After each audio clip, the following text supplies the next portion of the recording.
this generation, teachers are underpaid or being underpaid, yung mababa lang yung sweldo. So, kahit na mababa lang yung sweldo, pero kung yung teacher is being dedicated, then gagawin pa rin niya yung trabaho niya sa kanyang mga kaya kahit na mababa lang yung sweldo na ibibigay sa kanya.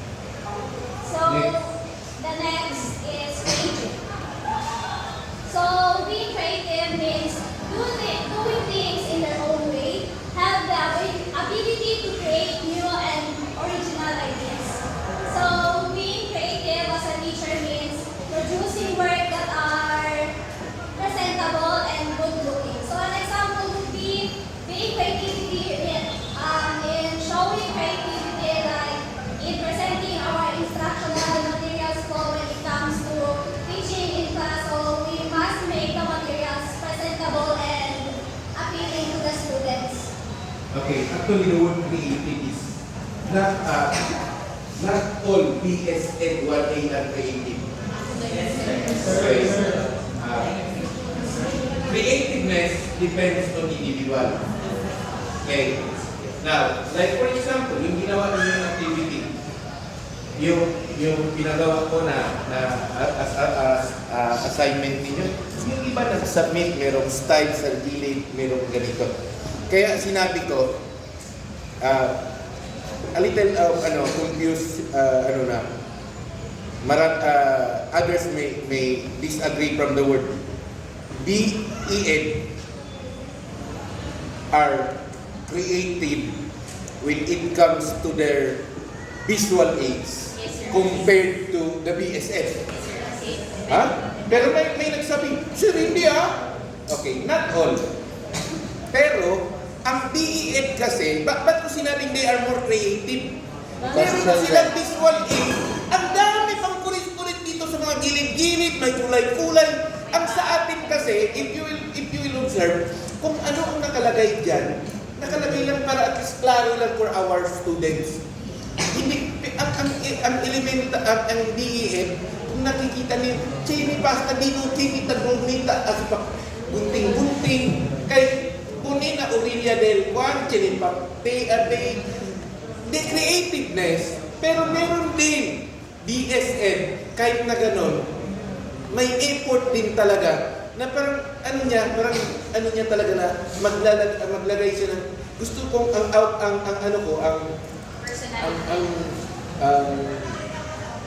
ang lesson ko, ang visual aids ko are creative also. It does not mean elementary and teachers are only creative. It's also the BSN. It depends only sa tao. Ha? Kaya sabi ko, hindi ko masasabing creative. Pero yun lang ang ko, parang may pasensya kasi ang elementary teachers. Yes, may pasensya din kami, sir. Okay. Pero get yourself low, Poco and BSN. Next, sige. So, the next one is flexibility. Flexibility means ability to adapt to situations. Do not easily get disturbed or upset when unexpected situations and problems arise. So, being a teacher means we must be flexible when it comes to our job. So, we must be adaptable, or we can adapt to changes in our situations or our environment.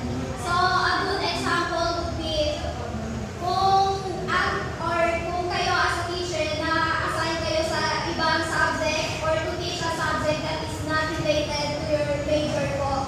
So, as a teacher, we cannot say no to that. We must accept the challenge and study well the lessons or about the subject so that we can teach the lessons to our students well po.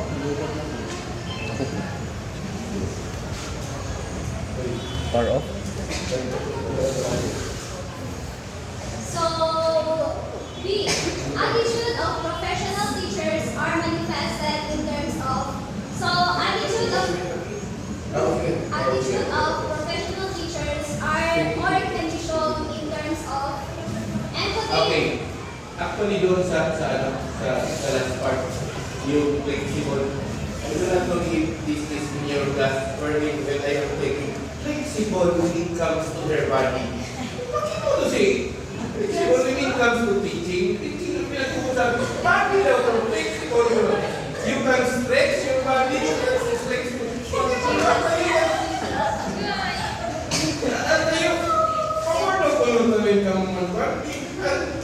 ilagay nyo din kung anong situation. Yung flexibility na ang body, yung non-flex. Bali. Okay. Now, besides from the other qualities, ready na tayo sa exam? Qualities? Sige na, please. Tinanong lang. Okay, next. So the next part is attitude of professional teachers are manifested or can be shown in terms of empathy towards students. So empathy is not similar to sympathy simply because empathy means putting ourselves in the shoes of others. So kapag empathy means parang kung inisip natin yung sarili natin, kung tayo yung nasa sitwasyon nila. So the next is commitment. Okay, no problem to that. But sometimes there are teachers who are in empathy is not there today. So, di man natin. Okay. Hindi. Pwede, sinabi ko lang yan because the moment that you will become a teacher, I cannot force you to do the empathy. It's up to you if you like to apply. Kasi you have your own that is your 2,000 word essay due tomorrow. Depende lang. Number 2. Commitment and dedication to the profession. So as a teacher, we must be hardworking in our profession. We must do our best and exert our full efforts when it comes to teaching. Okay. Since Mr. Adas, since you choose this course, the moment you will become a regular teacher someday after 4 years, you have your commitment. Hindi na pwedeng late. Hindi na pwedeng, lalo pag teacher ka na, hindi na pwede late. Ha? Ano kaya ito, dahil kuming oras sa harap, self-traffic, because it is your commitment. This is your responsibility of being a teacher. Na you have to be in school before 7 o'clock. Then next. The next is reflective practitioner. So, being a reflective practitioner means monitoring the performance of your students and relating it or reflecting it towards the teaching methodologies that you use. So, for example, kung napansin mo na yung mga students palagi mababa yung mga performance, then you must reflect into yourself kung tama ba o yung effective ba yung teaching method na ginagamit mo. Sana all.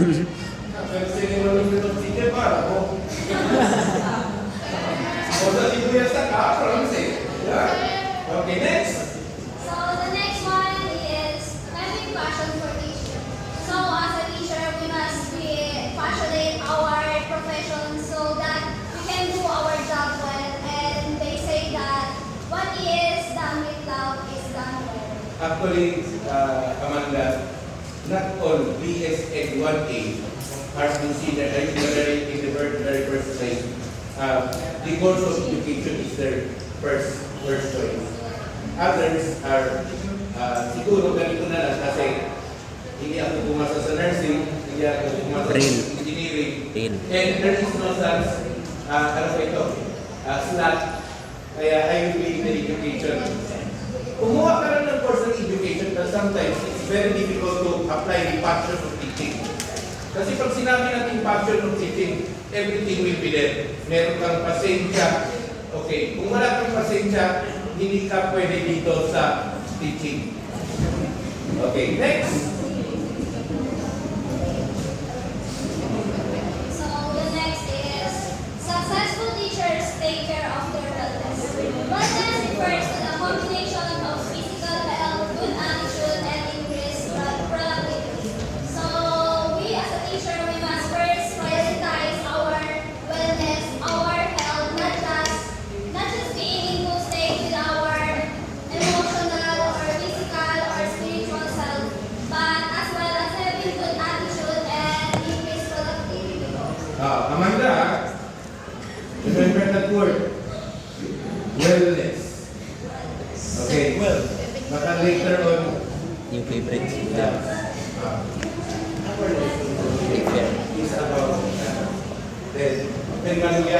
kwentuhan sa eskwela. Wow! Oh, nakapasya.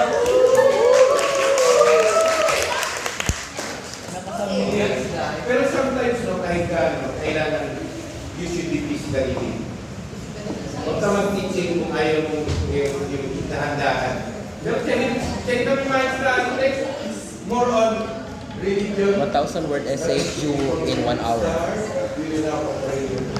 Not encoded. Tapos encoded. Wala printer. So, okay that day. 1,000 word essay encoded. Tapos wala printer nearby. No, impermoso el cuando. Nupiliwan silang nilang contigo, manuyahin ito. Nakakapin daw. Okay, next. So, to make it shorter, so teachers are amazing and inspiring too because being a teacher means touching the lives of many people and inspiring them to be the better version of themselves. And also being a teacher means we are influential in our society because our students, and not just our students, but the people look up to us and make us as their inspiration. So we must be always in our good or appropriate behavior, just or an example would be in terms of mode of dressing, we must be formal, we must practice etiquette or good behaviors and even mannerisms because people are looking to us or observing us and they tend to imitate our behaviors. Now, next is the teacher as a professional. We'll start by what is profession. A profession is an occupation that claims exclusive technical competence, service, and ethics of professional conduct. Now, a profession is an occupation. It may be to be an engineering, to be a teacher, or to be a nursing. And this is actually all about understanding. To be a professional is to understand the code of ethics and following it and understanding, maintaining the professional integrity. Now, the application of intellectual technique to the ordinary business occurred as a result of prolonged and specialized training. To be a professional is that you need to be expert on a certain course or a course that you applied for 4 years or for 6 years, depending on what disciplines or fields you are in. Now, next will be the critics of a professional teacher. So, there are criteria or qualities that we must have or pass in order to be considered as a professional teachers. So, number 1, professional academic preparation. Teachers have finished a 4-year degree course in education. So, para maging professional teacher tayo, dapat nakapagtapos or graduate tayo ng 4-year degree course in education. So, the next one is licensure and commitment to the service. Teachers are licensed professionals as certified by the Professional Regulation Commission or PRC. They possess extensive knowledge in their own field and are committed of the youth. So, being a teacher means we have an extensive knowledge or wide knowledge or expertise in our own chosen field, and we must do or we must apply it to the teaching or when it comes to teaching to our students. So, the next one is public service and altruism. Teachers are aware that teaching is service. They enter the profession in the hope that it would help influence the students to become better persons and live more meaningful life. So, before being a teacher, we must think or we must be committed as being a teacher is a service. It is about serving our community because we want to help influence people to make their living more better or live more well.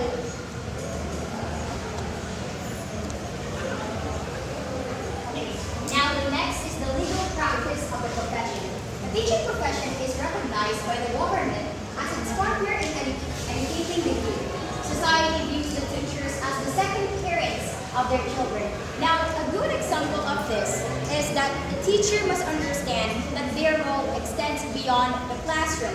They may be called upon to report a suspected, possibly child abuse that is mandated by law in many jurisdictions. Now, this knowledge is important because the teacher protects their student and fulfill the legal obligations and maintaining the trust that is placed to them by society and the government. Now, the next is adherence to professional ethics. Teachers are governed by a code of ethics of professional teachers. The code provides for ethical behavior expected of the teachers for discipline purpose. Now, a good example of this is when a teacher faces a new situation. What a parent's child who is influential in the society pressures them to change their child's grade. Now, the teacher must adhere to the ethical standards and maintain fair grading practices. Now, this knowledge is important because the teacher should understand and follow the code of ethics to maintain their professional integrity and ensure fair treatment to all students. Now, the next one is membership to professional organization.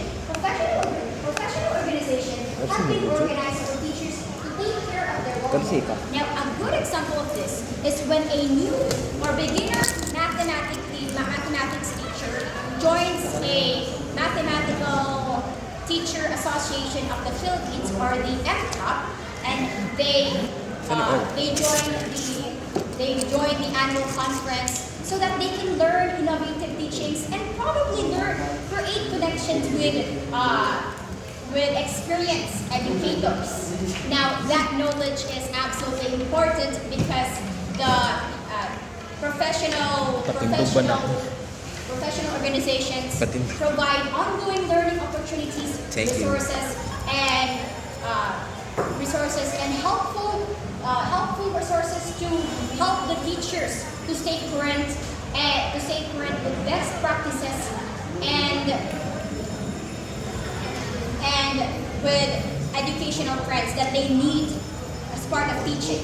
Now, next to the social and Okay, before we proceed, the criteria of a professional teacher.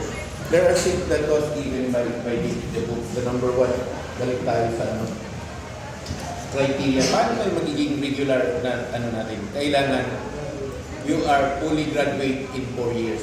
Hindi ibig sabihin, pag nag-aral pala ako ng 4 years, qualified na ako as teacher. No.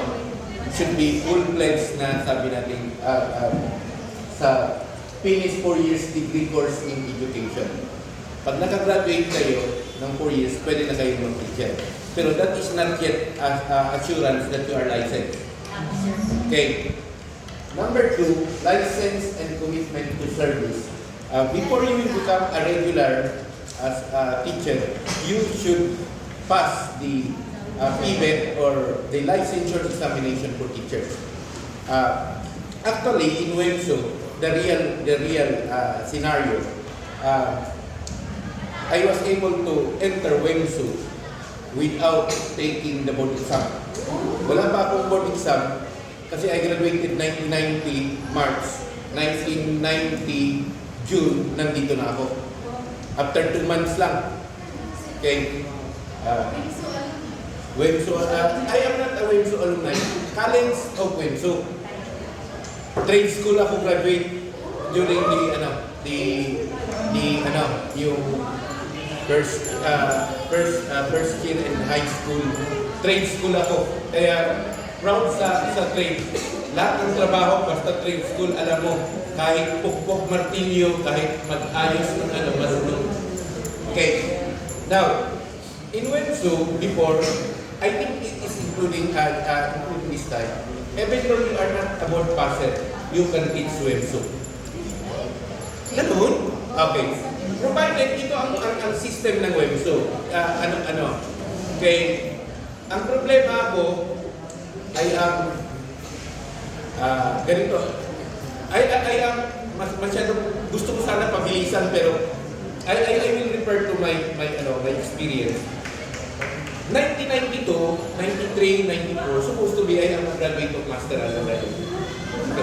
Pag-graduate ako ng masteral, siguro ngayon, mataas-taas ang rango. Hindi man ako nakagraduate. Kaya nga, may challenge, pabor daw, you keep that cellphone of yours. Presta yung kunin si Ara, hindi niya yung natibulbe. Okay. Now, sa number 1, the rule of the web should be 4. Regardless of your passing in teacher's board or not, if you serve 3 years in service, you are considered permanent. Okay. Before, during our time of the former president, 3 years in service, ha? Kasi I analyze, I think that is also correct. 3 years in experience, and meron ka na, the word experience is a very good example already. Rather than a newly graduate who passed the teacher's board exam, hindi mo pa alam, yes, pasalo siya sa teacher's board exam, pero experience is different. Kasi pag experienced teacher ka, alam mo how will you deal with students, paano ka mag-a-adjust. Through in 3 years, maaano natin. Okay. Sa strictness ko dito, nabusong si Sir. Nabusong. Yan, gabak. Yan. Sobra ka stricto do. Siya buso. El estudyante, yasyukay. Yasyukay. Hindi ka na masteral, gusto nyo na di mo yung maestra. Yasi taming kumikukay. Don't see that. That's why, yan pardon ninyo, Ghana. Now, to my students,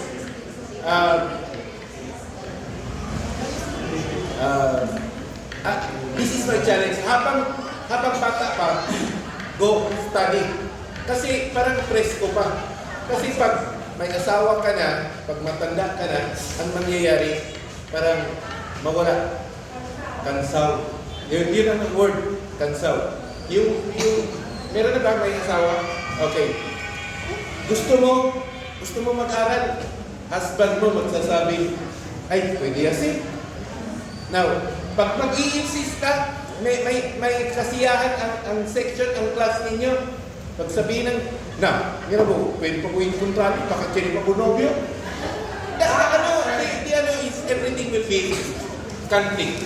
Now, sa number 2, licensure examination, hindi siya kailangan, bakit ko, hindi, Pero, sir, kumuha ka ng teacher's board exam. Kumuha ko ng teacher's board exam for the sake of the promotion.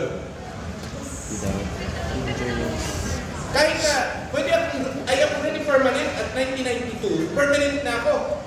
Ang problema, when it comes to promotion, mahina ang promotion ko kung wala akong teacher's board exam. Now, pag board passer ka, sumpitan mo na yun. Tataas sweldo mo. Okay. Now, parang ganito ang sabi natin. Yung length of service mo, halimbawa nagturo ka na ng 10 years, tapos hindi ka pa gagawing permanent. Sabi ko, kung hindi ka marunong magturo, tatanggalin ka na. Pero dahil magaling ka magturo, I think there is no need for me to call that board passer. Board passer ka man, tapos wala kang pasensya sa mga students mo, you have no commitment in that. I think that is useless. Number 3, sabi natin public service. Okay, your commitment. Kaya nga pag sinabi natin, pag hindi ka public service, hindi ka na mag-teacher. Number 4. Okay, legal practice of the profession. Kailangan kay partner with education yun, so second pay. You are the second parents of your students. Kaya nga sa schools, pag may problema, ikaw, that is your role. Number 5, adherence to professional ethics. Yun ang sabi ko. Kailangan, kung ano ang bawal. Okay. And the last one, members of the professional organization. Pwede nga natin kita maganda sana yan kasi pag member ka of any organization, that is also another points para sa promotion. The problem of this one, money making este. Money making. Pera. The moment you will be a member of any organization, you will be collected. Hindi ka pwede, siguro hindi ka pwede member of the society if you will not, 500 before, 500 lang sa amin. Siguro 1,000. Okay. Tapos 20% limit, good for 1 year only. Annual payment. Annual payment. Money making talaga. Okay. Next. Now, let's start with social institution. Teachers are the active social members of social institution. Now, when we say social institution, these are special structure in which are organized to meet the basic needs of society. So, there are 4 types of social structure. Number 1 is the family, 2nd is education, 3rd is religion, and 4th is the government. Family, a group of people who are related by blood, marriage, and adoption, who shares a common residence and common economic resources. Okay, and an example of this is that in Philippines, family is everything. Okay, so the teacher must understand this, especially when they see that the student is distressed or a little bit has an internal problem. So they might call the child's parents or their guardians or their titos or titas that can actually accommodate the child. Now, remember when your family came to a family day? That's the kind of involvement that will be encouraging us teachers. That the fact that your parents also taught you how to have morals, how to behave, how to have good manners. We will be continuing that task as teachers. We teachers are the second parent or second family to our students. Now, the second is the education. Functions provides for physical and emotional needs of its members. So, when it comes to family, students needs their family for their physical and emotional needs. Second is develop socialization skills. Third is develops value sense of right or wrong, the morality, proper behavior, in which I mentioned, and religious practices. Parents are regarded as their first teachers. Second is the education. Now, education process in which knowledge, skills, values, and patterns of behavior are transmitted from one individual into group to another. Okay, so here, we teachers are part of this social institution. So we're not just teaching about ABCs or 1, 2, 3s, we're also teaching them about the values and how they actually learn how to behave. And we're not only creating book smarts or the Western Mindanao State University smart students, we're also improving their values, especially on how they speak. The way they speak should matter. Now, in education, remember the teacher that made you love everything? That's the type of teacher that we will be aiming for, okay?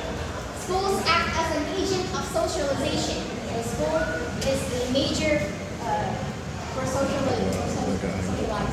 Now, society's expectations from the 21st century teachers. How do the students succeed in the knowledge society? Number 1 is academic achievement. Improve the academic achievement and how the students participate, especially in quizzes or anything that is academic. Second is communication skills. The students should learn how to generate information that they can actually convey the information and use terms that are good.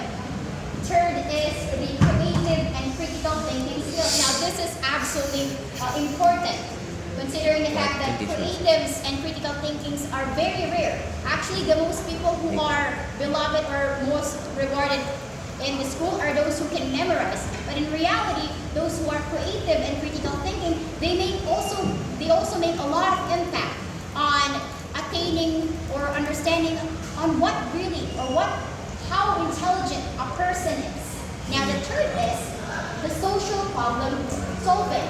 So in the social problem solving, the students should learn or understand some social issues that are currently happening in the country or in the community or inside of their home. So yeah, and last is the workplace skills. So they should learn some skills on, or a little bit know some basic skills on how to do this or how to do this. Anything that is work. Yeah. And then now prepare students to be functioning members of society. So to be a functioning members of society is to participate with everyone and not be a lock-minded type of person. Second is teach virtues such as punctuality, truth, hard work, honesty, hygiene, how they should be, patriotism, how to love the culture of Philippines, love and sincerity, obedience, etc. Society needs these values to be propagated. And the third is we act as a bridge between the school and the community. As teachers, we need to make students, they will be the ones doing this, or they can be a solution between the school and community. That they have those knowledge that they can apply to themselves and teach others. Now, next. Four, identity pressing issues and provide enlightenment to society. Now the fact that we've learned about identity pressing issues, that issues that may be about our identities or issues that may be someone's identity, or road issues that we know and it's common. And the only way for us to conform those issues is to have that knowledge and not be arrogant. Ignorant. I'm sorry. Or arrogant, of course. Now, 21st century education demands opportunities for the students to develop intellectually, ethically, and aesthetically. Now, next one. Academic. Okay. The school provides for the development of a broad array of knowledge and intellectual skills. The school develops problem solving and Daily peaceful ako skills. ano. This is where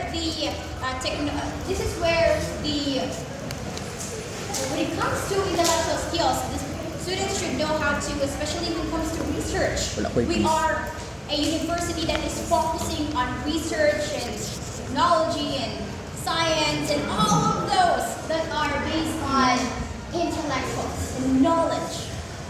A lot of knowledge. Next. Vocational. The school prepares the individuals for the world of work and these economic responsibilities. In what The ways school do you feel? develops skills and work habits that will enable them to work in teams. I remember when I was in grade 8 and I had a TLE subject. So my teacher was telling us or teaching us how to sew, how to cook, how to do survival things that you probably know those if your parents Survival. teaches you, but if you still haven't Minecraft. known, then at least some of the educational requirements can teach you how to do those, and especially those are beneficial. Now the next one, personal. This pertains to development of individual talent and self-expression. The school provides total development of individual, including creativity and authenticity. Okay, individual talent. So when we say talent, so there was actually this I can share to you, and everybody already knows it. Janelle Nepal Cruz. I was absolutely fascinated, considering the fact that she was the ultimate model of the College of Teacher Education, being the grand semi-finalist in Tawag ng Tanghalan. Woo! Congrats to Western Mindanao State University, baby! And next, religion. Okay, no, we're here in religion now. Religion is a system of roles and norms. Oh my God. People's faith, which binds people. I am not in a state of peace. So here in the Philippines, religion is a big deal. They make a lot of impact towards people's everyday lives. And as teachers, we need to understand is that when a Muslim or a Muslim student is fasting in Ramadan, the teacher Wait, should no. a little bit be supportive and understanding. And or probably some Catholic Holy Weeks. So the teacher might as well adjust their lesson plans for those days that has no classes, okay? They. So we are a country full of cultural. Now the social Do you control. believe? Religion guides people to conform to the norms and values of society. Social control, this is not negative, okay? So when it comes to religion, Islam or Christianity, we have those ethical standards that we need to follow. And you're not allowed to go beyond the boundaries. When it comes to clothing, the way you speak, the way you look, even towards people, the way you greet, those are social control. Next, emotional support. Religion provides meaning for life. It fosters closeness, love, cooperation, and helpfulness among its members. Considering the fact that I do believe, I'm not really a religious type of person, but I actually love the values, the ethics that I believe that those things makes me who I am, makes me Sunod pa. not Amanda. cross the boundaries or makes me what? Sa'yo, sunod It pa. makes to be human. Bukay pa. Okay. Now, what is governance? Least but not the last. Least not the last is the governance. Government, it is an institution that holds Least power but not the last. to make and enforce the rules Least. and laws of society. The ruling body must be recognized by its people to enforce the laws and rules. Now that we are you a created it. democratic type of government. Okay? So in this type in government, considering the fact that teachers are part of government, so they give public service and all that sort of stuff. But we teachers also wanted to teach the students about the civic duties, citizenship, democratic, which you probably heard in your home, especially in elections. So we will be teaching that too. And not only that, teacher can also run for positions in the Department of Education. So Agong so sunod we're not- president So Rice. our position I will can ban go homework. beyond the classroom. So How important is thank you. Oh my God. Actually, I think the four institutions